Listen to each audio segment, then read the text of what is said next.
Hello, my people. Evangelist B. I have arrived again. I am happy today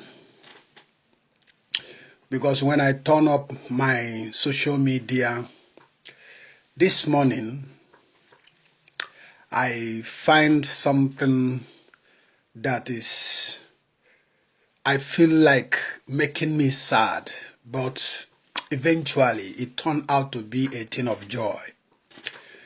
In the morning, along the road as I was riding in the bus, going down to the college there, I turn up my social media Facebook and just say, let me use this few minutes before getting to my destination just to look at what is going on in the social media.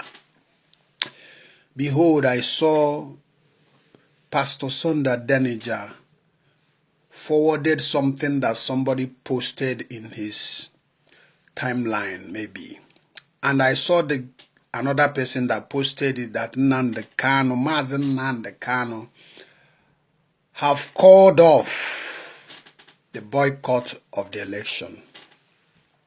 I typed something to Uchemefor's messenger and said, look at this very bad social media post that is circulating around and saying that Nnamdi Kanu call off the boycott of the election because yesterday night I was unable to listen to the radio, so I didn't get the message.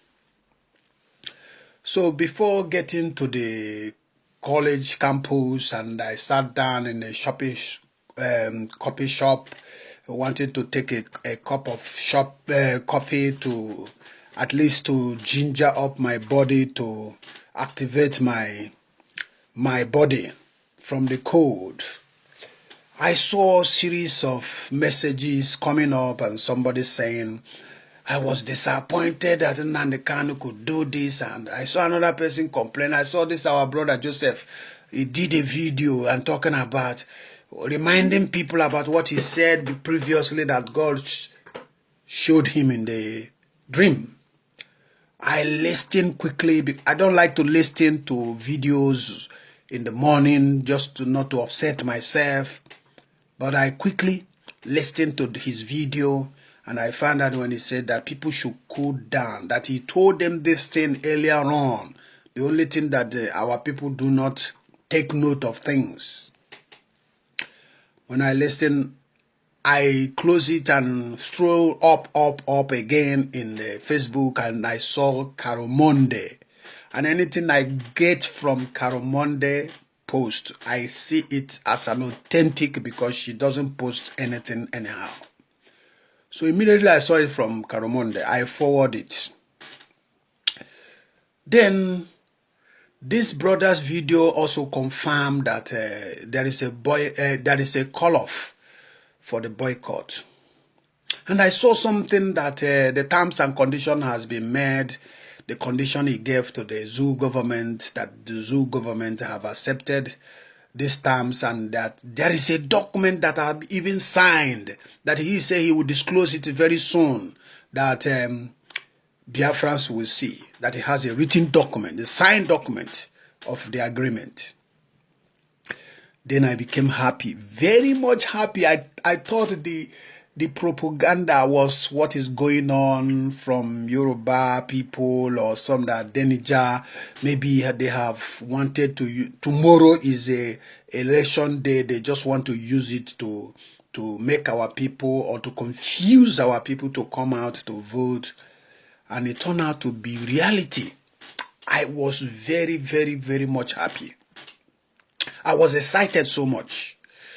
Then I start looking about people who are making comments and putting condemnation. And that is one of the things that prompted me, Evangelist B, to do this video tonight. I said to you, and I promise it to you, this struggle took my father's life and two brothers' life. I am committed to this struggle. I don't care about my life. whether death is coming. After all, death is just a transition from one life to different type of life. So actually we are not dying. We are moving from one stage of life to another stage. It depends. There are two stages. You go either left or you go right.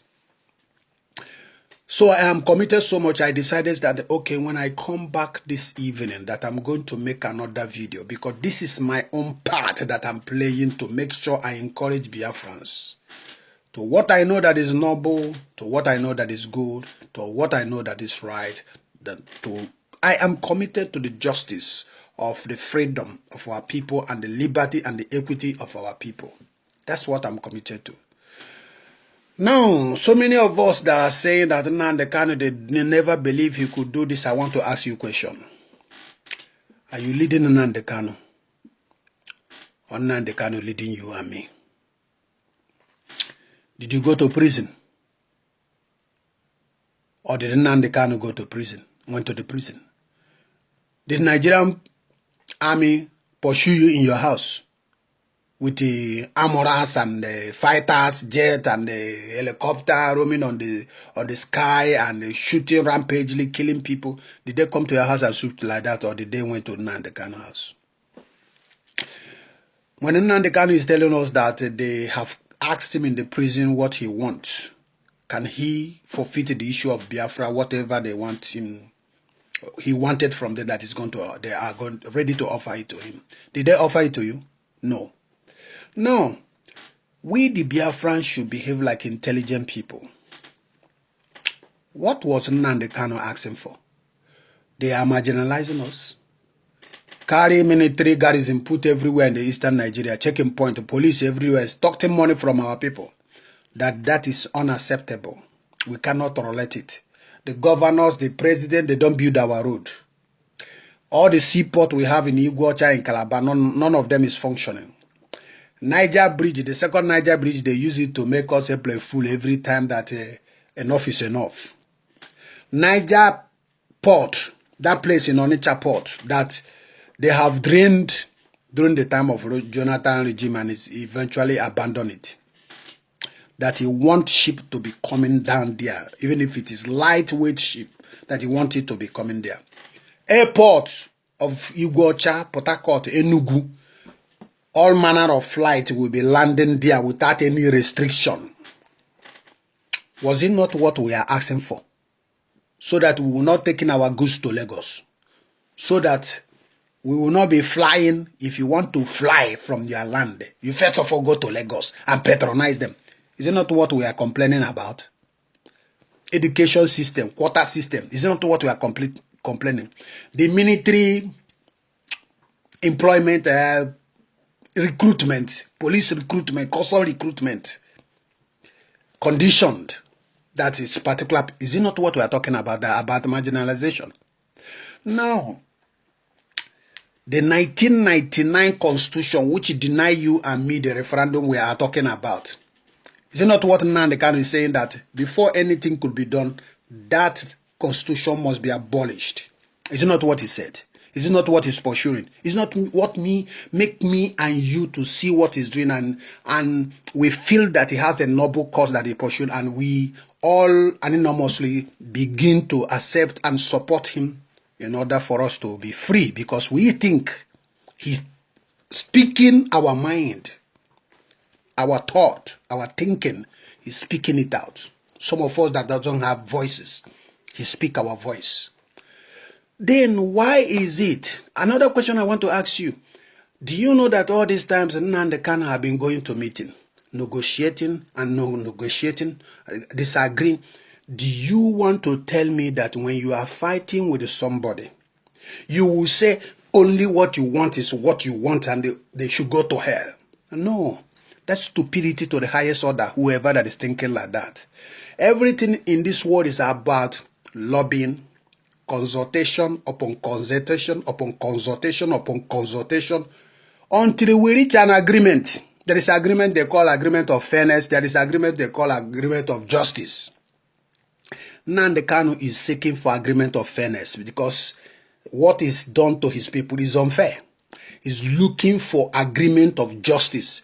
The right of his people, including me and you, are taken away from these oligarchies. And now the same Nnamdi Kanu who was leading us, who have taken all this risk, came out and said, our terms has been met. We should be celebrating. Are we mad? No. Biafrans, I'm asking all of you, are we mad? I'm sure that not all of you that are doing this, but are we mad? Is something wrong in our brain? We, the IPOB, should be, if you want to drink kai kai, it's up to you. Beer is up to you. Honey is up to you. Milk is up to you. Coca-Cola. We should be celebrating. And that celebrating is for some moment too. We have to take advance. Watching what is going on. I hope that those of you that hear the broadcast, when Nnamdi Kanu say he called off election, he did not tell you go and vote this man, go and vote this man. Or he did not tell you that he has appointed people to call and become politicians. People to be called to contest for governorship or local government. He did not. He said the preamble of the agitation have been met. And they said they say a million journey start with one step, another step, another step, another step, until you reach.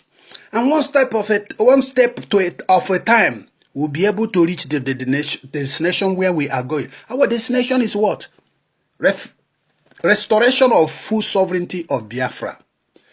But when they abolish the constitution that are restricting you and me in many ways, resources control, they say it's not going to be, and they say it will be. We are started though. It is then now we will know whether these people want us to live as one entity or not.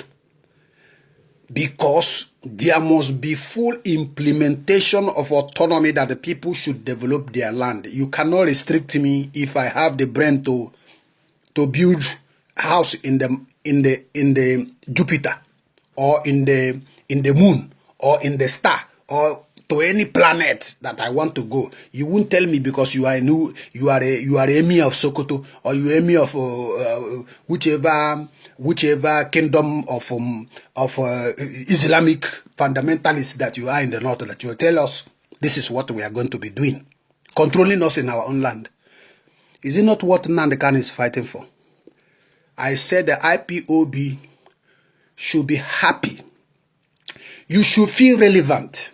I say you should. We, the IPOB, should feel relevant that miscreant, they are calling you before. You are no longer miscreant. You are important. They listen to you. The only worry we are going to be worried, and the prayer we are going to be praying, that Nnamdi Kanu should not be deceived through any trap that they are setting.